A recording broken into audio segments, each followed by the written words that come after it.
По этому возрасту всего участвует. 2007 жылғылар арасындағы чемпионатқа 7 команда қатысты. Соңғы турда Ташкент ойынға қатыспады. Юнист командасына өз жолымызды бердік. Турнир қорытындысы бойынша екінші орын иелендік.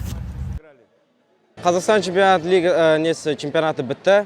Біз енді чемпион атандық. Сезон басындағы целім болған үздік қақпашы болуға және де бірінші орын аламын деп өзім үміттенгем. Орындадым арманымды. Енді келесі сезондарда көреміз. МЛК жас лигасында ойнайтын боламыз. Өзімізді жақсы жақтарынан көрсететін боламыз.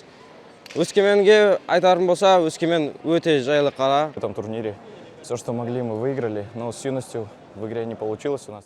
Бәсеке жоғарғы деңгейде өтті. Жеңіске жету үшін бар күш-жігерімізді жұмсадық. Бұйырғаны осы болды. Жаттықтырушының нұсқауын толық орындай алғанда жеңіске жетер едік. Жалпы хоккеймен айналысып жүргеніме 10 жыл болады. 2 дүркін ел чемпионымыз. Халықаралық турнирлерде де топ жарып жүрміз. Ұжымдастарымызға тек қана сәттілік тілеймін. Кандидаты в мастера спорта и